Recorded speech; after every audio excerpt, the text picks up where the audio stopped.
Welcome to Rebecca Sounds Reveille. Well, what a show today I have to bring to you, because I'm really excited about the guest that is going to just tantalize your ears with everything that he has to say. I've got to tell you, he is an author, an actor. He is been a wrestler and a police officer. What a well-rounded package. He is the author of When It Was Real. He has been an actor known for Brush with Danger, The Wrestler, and Heroes of Wrestling. And he is also a retired police officer of 27 years with a police department in Maryland. You will also know him for his experience as a wrestler in the WWE. And I have got to just let him share so much more about that with you. And I want to bring him out now. So with me today is Nikita Breznikov. Welcome to the show. Thank you so much, Rebecca. That's a beautiful introduction. I am really excited because you and I share a lot of background. We both have been in law enforcement, both are authors, and we both are in entertainment. So this is really exciting. And you've got a lot going on now and a lot that you want to share with the audience. But first I've got to ask, going from law enforcement into wrestling, I know your story, but my audience does not. And I'd like to have you share that with them, because it's your passion and it comes from your heart with how you got there. Absolutely. And there goes my alarm. Okay. Okay. See, I was going to make sure I didn't miss you. Okay. So done. That's it. Now, here's how it started. I was still in the middle of the police department career, believe it or not. I was an avid tape collector. And yes, I am saying tape. We're going back to the 90s at this point. I love it. The book that I wrote is about the 70s, me as a kid. Not so much me as Nikolai Volkoff's manager, and this is all going to play together, but what it meant to us. So I tried to collect as much as I could video-wise. So one day I'm working patrol. I was a patrol sergeant at the time. And in the 7-Eleven, they had a cardboard sign, which would become a staple of my life, and years later, an advertisement for a local professional wrestling show. So I see Nikolai Volkoff, and it's like, wow, Nikolai's going to be here. And I knew he lived in the area, but I had never met him before. So I'm thinking, I'll go see if Nikolai can maybe give me a line. I can maybe get some tape. So I go there, I'm in uniform, and I'll never forget the first time we meet each other. He comes walking in and he says, "Hello, Sergeant." Never knew each other. He just saw the insignia. So I was, "Hey, Nikolai." So then what would also become a staple of my life, before shows, the local indie shows, the wrestlers come out and they sell pictures or whatever. So Nikolai, he comes out. So I go and I talk to him. So I say, "Nikolai, I collect tapes. You don't happen to have any?" He's, "Oh, no, but I would love that. Please, I pay you." I said, "You are going to pay me a dime. I owe you for what you gave us. I'll be glad to make you tapes." So from there, we became like brothers. So then I just pestered him. I said, "Nikolai, I want to get into wrestling." He said, no, you have good job. Everybody gets hurt. Don't do it." And I said, all right. So finally, I wore him down. We were actually working. It was called the Czech-Slovak Festival. It was the Czechoslovakians and the Slovaks. We get together every year. We were doing security. But, I mean, we were the youngest people there. The security was for, they were like 60s, 70s. What we were doing was dancing with most of the ladies there and things like that. It was just for insurance. So as we're walking around the building, he says, "All right, we're going to do, you be the manager. I'll give to that. You can be manager." I said, okay, that's wonderful. So then, after a couple of more years, I worked him down, and it's like, "Nikolai, these guys, I'm bigger than most of them." He's like, "I know. What the heck? We become tag teams." So then we did that too. So I was still in the police department, and I had to get permission. It was actually a secondary job That's how it was considered. So when I hand my Really? boss, who was also, yes, my boss was also a wrestling fan. He's reading the thing and he's like, "Are you serious?" He said, "This is like you're not making this up." I'm like, "No, sir, it's 100% legitimate." He said, "I'll tell you what, I'll sign it if I can meet Nikolai." I said, "Oh, you got a Oh, deal, no yeah. problem." Here's the deal. So let me ask And you. so that worked out. So as you're doing this, while you're kind of moonlighting as a wrestler by night and an officer by day, you are becoming known. So I'm going to guess, I Yes. know what it was like for me on the streets. So were your contacts starting to go, oh, you know what? Nope, I'm not even going to mess with you because I already know what you can do. No, and I'll tell you why. I was actually a detective when I got really going. And pardon me, just for a second, but at the bottom of the book, they have the publisher put a little picture of me in uniform and then me as a Soviet general. And he says, by daytime, he was a hero police officer. At night, a hated Soviet general. Nobody knew. In fact, a funny story, we would do this local thing called Manic Monday for WJZ. So they would have different locations and people would sing Manic Monday. So we appear, and I'm in my costume and Nikolai's in his. So somebody taped it at work. Now I'm sitting in the back of the room, a room full of detectives, mind you. So they play it on the television. So one guy turns to the other. He says, "What the heck are we watching this for?" And he's like, "That's him. That's the Sarge." And he's like, "No, it's not." And he looks at me and he's like, "That is you. We didn't know." I said, "Well, you weren't supposed to." And that was the idea. And not that it was meant to be a secret. I just didn't make a big deal of it. Sure. And we were able to pull it off. So it was great. That had to have been really exciting. Eventually, you retired. You also ended up moving out of wrestling and moving your professional career towards acting.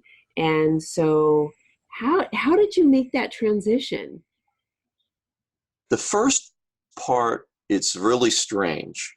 We were doing different documentaries, and somebody said, "That's an acting credit." I'm like, "I don't care. I do wrestling. I'm not worried about goofy acting."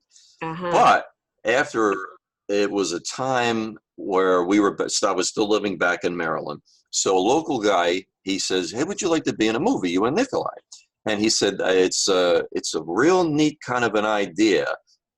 It's black and white. And what we're doing, we've got the rights to blend in like Lon Chaney Jr., Bela Lugosi, people like that. And already, because I'm a Universal Monsters fan, I'm like, "Oh, okay, this is sounding great already." And he said, "Your character will be Captain Sildmack." And I'm like, "I know that name. That's Kurt Sildmack, who wrote the screenplay, The Wolfman." And the guy's like, "I can't believe it." So there's another bonding that takes place there. So it's like, "Oh, I'll be happy to do that." So we do the movie. And then the bug bit me. Believe it or not, all the time that I was in Maryland, I hardly got involved. When we moved all the way out to Seattle, there was a health issue going on with the wife's sister. So Okay. we came out here to try to help her when I retired. And then I'm flying back and forth. So I actually, Darren Aronofsky, in fact, with The Wrestler, before I did leave the East Coast, we hooked up with him.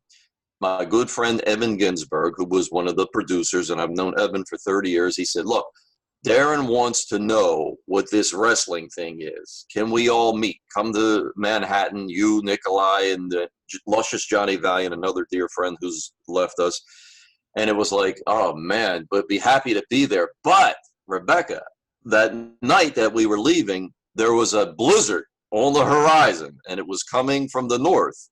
So Nikolai said, "You think we should go?" He said, "Going to be big snow, you goof." I said, "Nikolai, we have to do it. Yeah. I don't care if we have to get a hotel or whatever, but we have to do this." So we did it. We go all the way up there. We met. We got everything established. We got home before one snowflake hit the ground, so it worked out beautifully.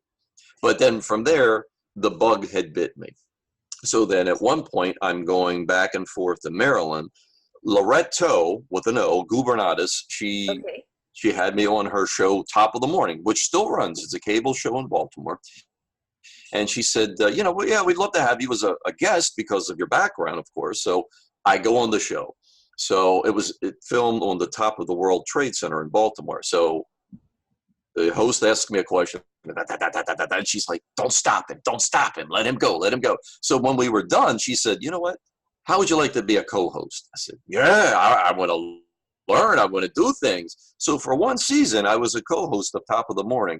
And it's unusual. I mean, I covered topics I had no knowledge of, but it's amazing how much we know, because there were a few things that came about, and it's like, gee, I do know something about that. Uh-huh. And, just let people tell their story, and as you know what you're doing, and it's like, boom, just it flows. But you have to be not like introvert like I am. You have to be outgoing. So. Okay, you do not. But yeah, like an so I love it. No, I'm just being silly, but yeah. Gotcha.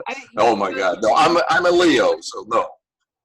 Yeah, when people say, "Can we take your picture?" No. When they say, "Can I take your picture?" I say, "I never met a camera I didn't love. Take the picture, please, or you'll upset me if you don't." So yeah. This is fantastic, and so you must have had a really good support system through your entire career to be able to do both of these things with wrestling and law enforcement, and then move on into your acting career as well. At one point I did not, because people Really? said, "How old are you?" I was in my 40s before I hit wrestling, and they're like, "You're too old for that stuff. You're crazy." And I'm like, "What? I feel good. I'm going to do it." Yeah, that's that.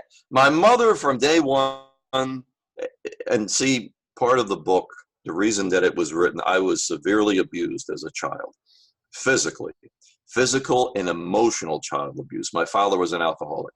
So he would call me names that we can't repeat here, but never use my name unless, of course, we were in public. And then you got the Jekyll and Hyde kind of situation where he would put his mask on and people did not know what was happening. But it was hard. It really was hard. So I never really got that kind of support at home, even to go to become policeman. My mother didn't want me to do it. She's like, no, because people hate cops. You're not going to do this. And I'm like, Mom, I'm doing it. Whether you like it or not, you're going to have to deal with it. But this is happening. So get used to it. So, I love it too, Rebecca, because, in fact, we just had in Baltimore yesterday, a off-duty detective sergeant was robbed and shot. He's on life support. I mean, it's like, I cringe when I hear people say the things they say about police. It's like, all right, there's problems. My last 3 years, I was in IID, and I had to do that because when I was the domestic violence coordinator, which we can also talk about, that was great. We worked with sexual assault victims, domestic violence victims. But then after 9/11, that got unfunded and they were going to Homeland Security. Mm-hmm. So then they said, all right, now you need to make a decision. If you want to stay in the Detective Bureau, you either go to IID or get the uniform and back to patrol. And I'm like, all right, give me my cheese. I'm heading to IID, Yes. You know how we view that until I got there. And then it was like, man, I can't believe some of the things I'm seeing. And I never saw anybody take a file and hide it or say, we're not going to pursue this. It's like they would go, I lost friends over the years because of it. And they're like, oh, you're in the rat squad. It's like, hey, you know what? This is a sergeant's job. This should have never got to this point. And not only that, but we're held to a higher standard, and so we should remain in that position. We're not supposed to be getting to that position and then taking advantage of it. We have earned a trust within the community, and it needs to remain that way. And so now I think society has a huge reflection on some of the bad apples that have happened along the way, and unfortunately it's taken a really ugly turn. And so that was one of the things I was going to ask you, in comparison to when you worked to now, what disparity are you seeing? Well, one thing that I do see, and it comes to mind, when I was a kid, we were on the street. We would box, we would wrestle, we'd play ball, we'd get mad at each other, we'd fight, and that would be the end of it. This generation of the thumbs, they were inside playing the video games, okay? Then when they get out in the real world, You go through the police academy, they're showing you all of these horror things, a guy with a knife, and it's all true. But if you've never had a fight in your life and now you encounter somebody, they go for the gun first thing. They Right. panic. Now, we never had tasers. Well, we had a wood taser because we carried a stick, and that was it. To me. But you know what? People respected you, and you didn't have to go to that extreme. But I see today, we were raised differently than the group, I'd say, in the last 10 or 15 years, because I lived in the inner city. I interacted with people. See, now, when we shot on the range, what did we shoot? Paper targets. I've got bronze stars. I probably should have shot these people in the situations that I was in at the time, but they were human beings, and I chose to hold my fire, and it worked out well, luckily. But when you start playing these video games and things like that, it just seems like second nature to me today, to some of them, that just pull the gun and let it fly. Where with us, again, we shot at paper targets. And then when you meet a human being in that situation, you're going to try to defuse it differently. That is very true. We live in such a different frame of mind in just a short period of time. And yet, there are some things that are the same, such as what goes on behind closed doors when it comes to domestic violence. That seems to not only have stayed the same, but, and I don't know if it's media or because there's more people in the world, the population has increased, and now we're seeing more episodes of this, but domestic violence has actually, the numbers have gone up, and statistically that would go to hold true just because of population, the numbers in increase in population. Okay. But that is something that has always been a behind the closed door thing nobody wants to talk about, nobody wants to really address the issue on. And so it's really interesting how some things have changed, and yet there are some things that have stayed the same. And that area has not really been addressed the way it should. I mean, there's a lot of organizations that are helping. There's a lot of people who have the right intention and are trying, but it seems like it just stays in a box and it doesn't. Well, I'll tell you, my unit, when I was the domestic violence coordinator, and what we did was, wasn't just in-house, because there was a time when if something happened within the department, nobody would touch it because they'd say that's between a husband and wife. That changed without a doubt over the years. But my job and my squad's job was not just to deal with victims, but we monitored the 9 districts, because each one had their own domestic violence unit, and to make sure that when you got a call in patrol, wouldn't you write a report?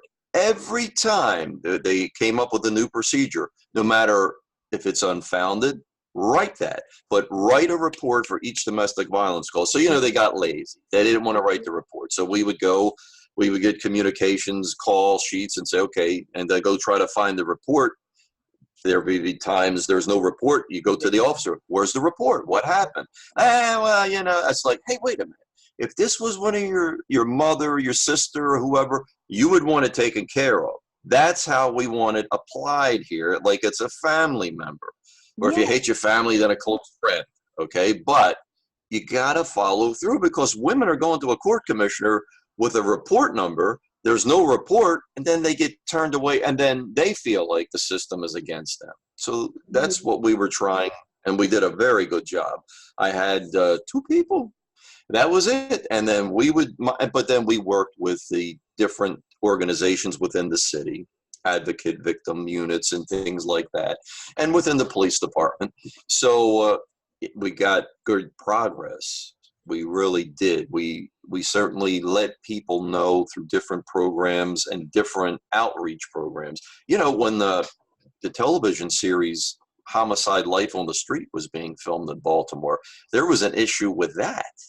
And the House of Ruth actually had to get involved with one of Hollywood's names. I'm not going to go into it, but the House of Ruth really served a great purpose. That was a refuge for people, women that were abused. a place where they could go, a safe haven. In fact, officers didn't know the location. Only certain people would find out where it was because it was kept that confidential.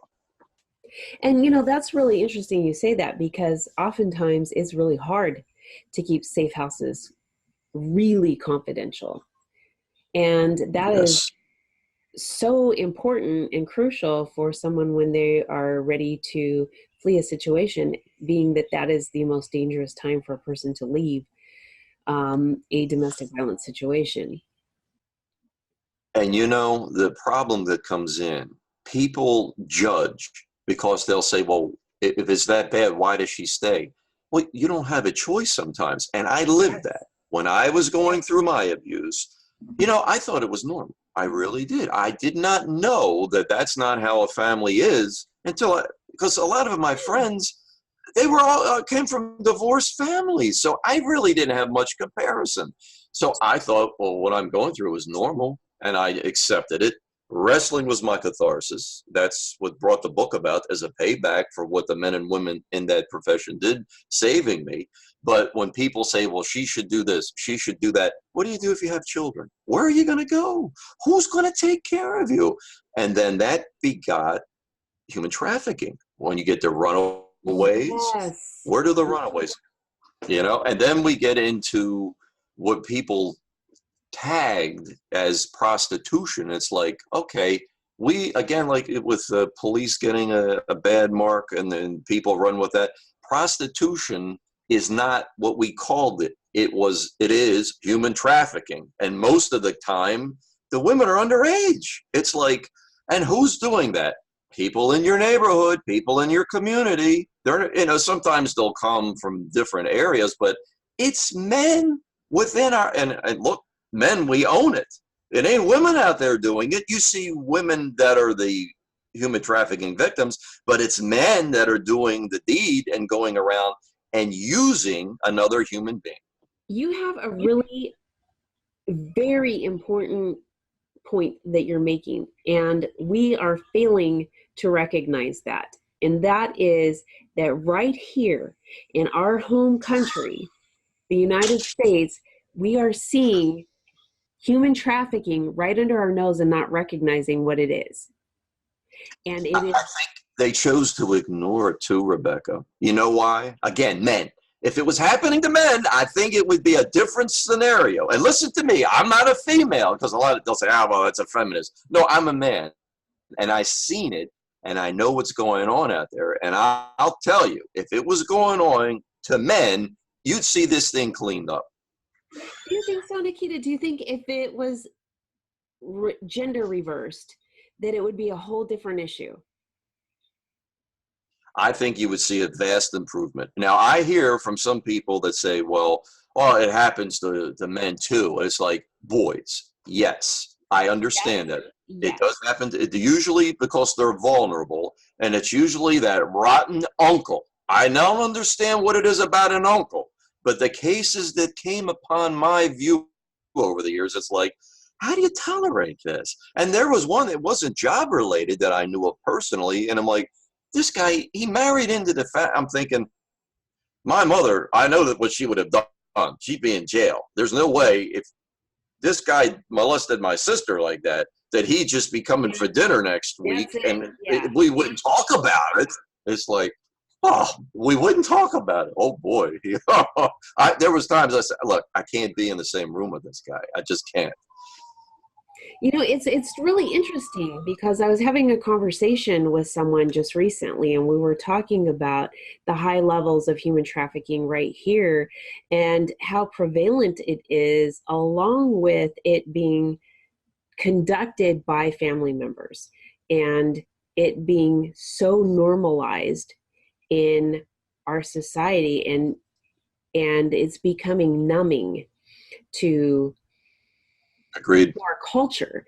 And this is really something that really needs to be recognized and brought forth, because it's not acceptable at all. And No.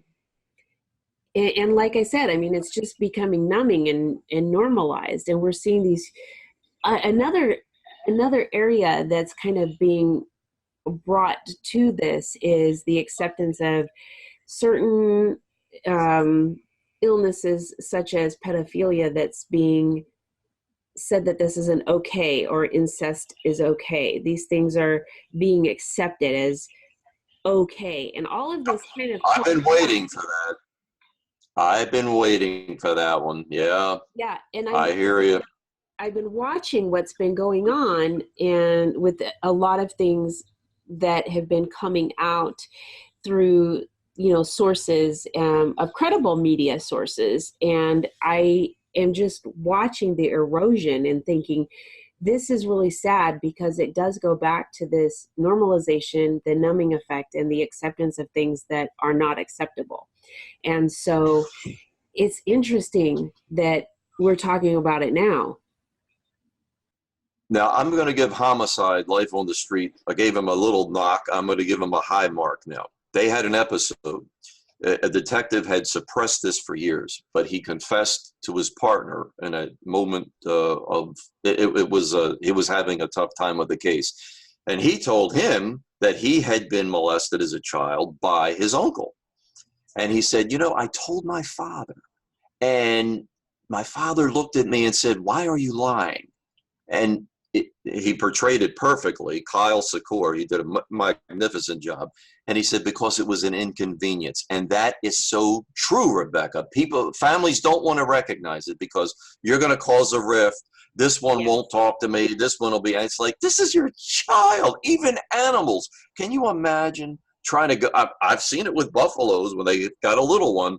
You just don't even look in that direction. And other types of animals, if they're young or around, they're going to tear you to shreds. Just stay away. Even they have more sense than us humans at times. It's like, protect your kids.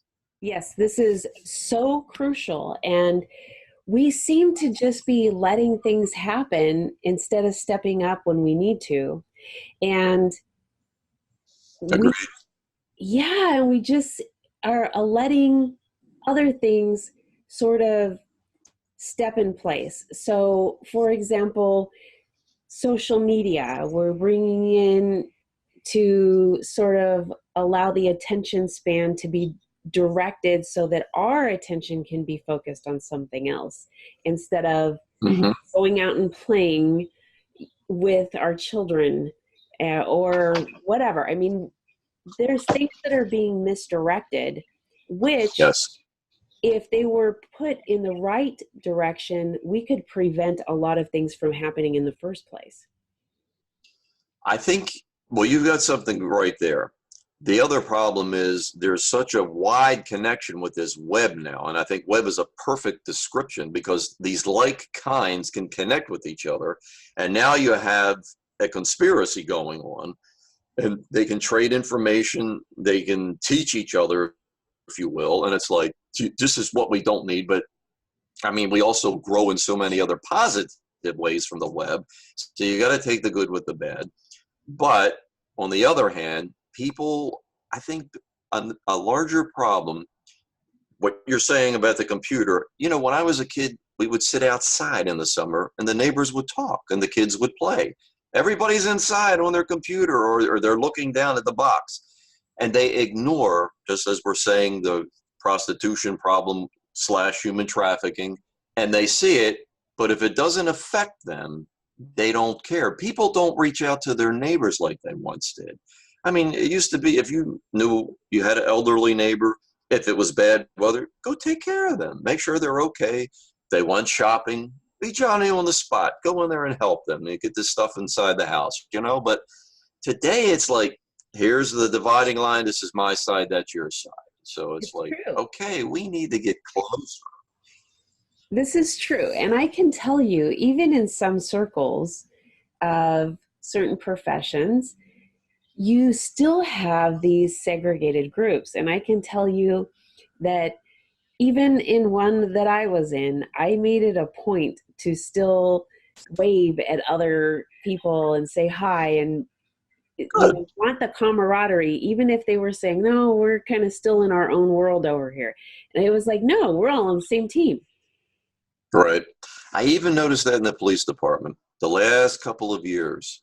because I would be doing different assignments and monitoring calls.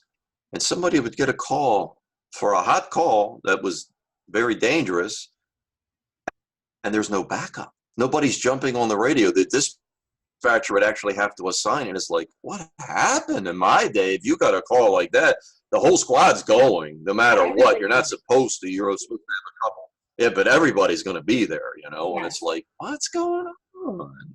Why are we having these divisions? This is crazy.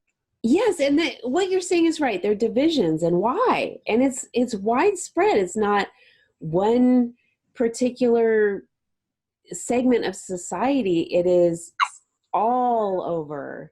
And so we see the divisions and things being pitted against each other, and just it's kind of like, let's, you know, and you know the phrase, why can't we all get along? But really, why can't we? Why can't we find the sandbox like when you and I were growing up, where, okay, we got along anyway. We could hash it out and then just move on and get back in the sandbox and play with our toys. Part of the problem, I think, people have taken on more than they can handle. So they got to work 2-3 jobs, mother, fathers, where everybody's working. When I grew up, the mother's home. And that was, I'm not saying that that's the way it was supposed to be, but in some cases, that's just the way it was. And people just seemed like you could still do the same thing with both working. It just seems like they want to have more. As we always heard growing up, keeping up with the Joneses. And it's like, okay, he got a bigger car, now I get a bigger car and whatever. It's like, no, be happy you put food on the table, that you have the roof, and let it go at that. But no, people they keep going for the bigger carrot and then the bigger carrot. And it's like, okay, let you breathe. And the funny thing about all that is you can get the bigger carrot, and within the few years that you have it, the devaluation of that product, it goes either through lack of maintenance or just things just devalue. I mean, buying a car, you drive it off the lot and you're going to lose a lot of money just in that in itself. But so let me ask you, what have you got going these days? Because you are just rocking all the time. You don't stop. You keep pushing forward. No. And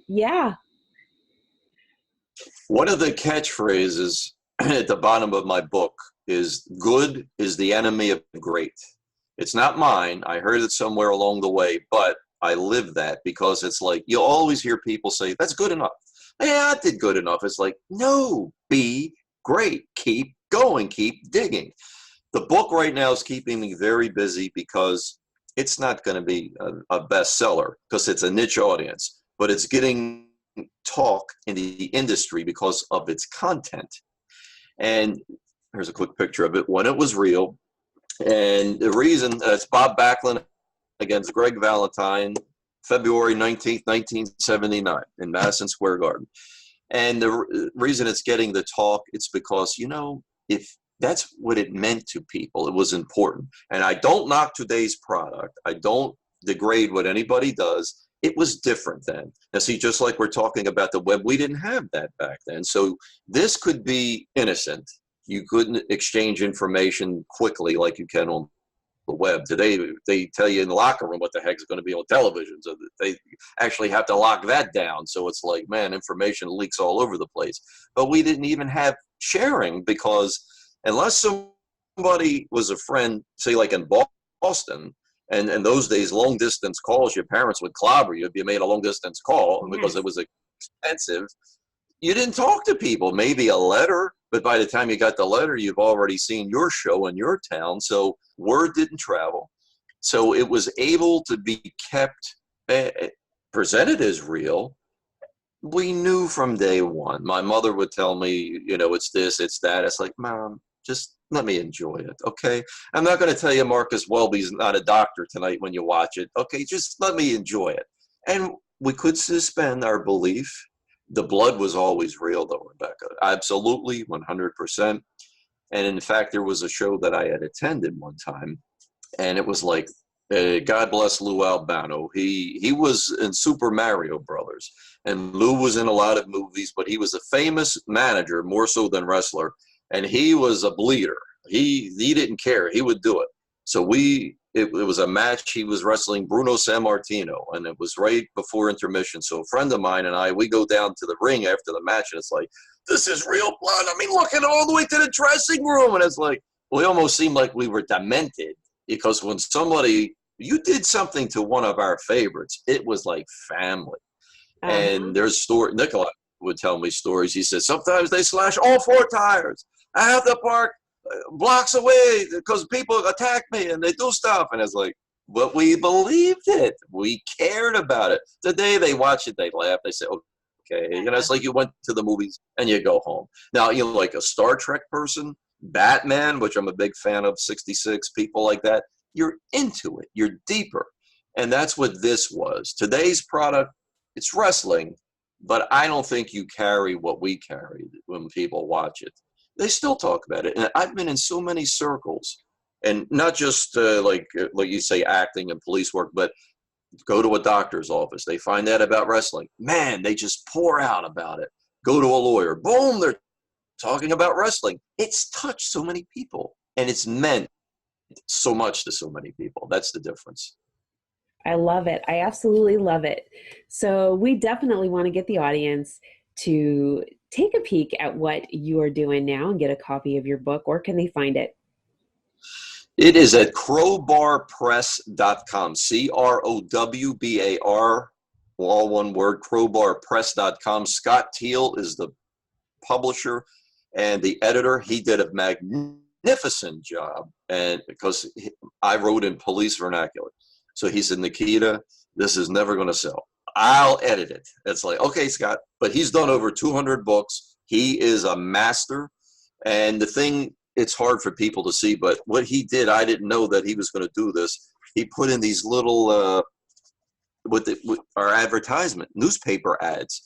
And there's not one for each story, but when it applies, it's here it is. I could show you that one. It applies to what you're reading about on that page. And I just loved it because I have a collection, but they all came from him. And it was like, when I got the cards that were advertising the book, and I'm like, 226 images. I didn't give him that many pictures. I'm thinking, man, I don't want copyright problems, Scott. What are we doing? And then I got the book, and it's like, oh, it's these newspaper ads. That's wonderful. So it's really great. Yes, and on the site itself, the layout of your book there is really nice as well. Scott knows what he's doing. Crowbar Press did a fabulous job. He sells. I don't handle it because I don't want any tax trouble with the state or whatever. It's like, Scott, you handle it. Give me the paperwork at the end of the year and I'll submit it. And that's it. I don't want to do it because people say, well, why don't you give me a copy? It's like, I don't have a copy to give you. Yes. And, it's kind of like when I joined the acting union. People used to bug me to be in this, that project. And it's like, after a while, you can only do so many of those no pay or low pay. And it's like, that's it. It's called show business, not show fun. I'm making money at this now, okay? So if you got a legit project, give me a holler or call the agent. Boom. But so that was nice to put that shield up. So now I don't have to be a bad guy. All I can say, I'm in the union. I can't do that. Although sometimes you want to, but you know how it goes. Yeah, that's absolutely. And people will take advantage of you too. You know that as well, Rebecca. I do. I absolutely do, and it's becoming more and more common that people are wanting this entitlement. Get something for nothing, or not having to put forth a lot of work. And for those that do, they kind of want to ride the tails on that. But let me ask you, when it comes to social media or fan base following, are you on board with that? Yes, Facebook.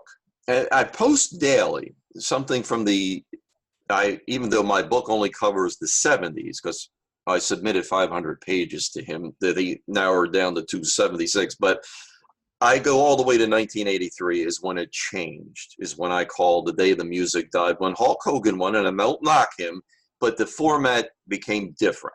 Yes, so it was like, every day I post something, and I always used to do that, even before the book. And people, you know, I have a small following with it, but people appreciate that. So I'm Facebook. I'm on Twitter as well. I just don't get on there as much. I'm an old timer. It's like Facebook is easy. I go right to Facebook, boom, and that's it. I'm with you. I'm not this big social media person, even though I try.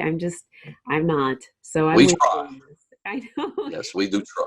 But Facebook, Nikita Breznikov, I take in everybody that looks legitimate.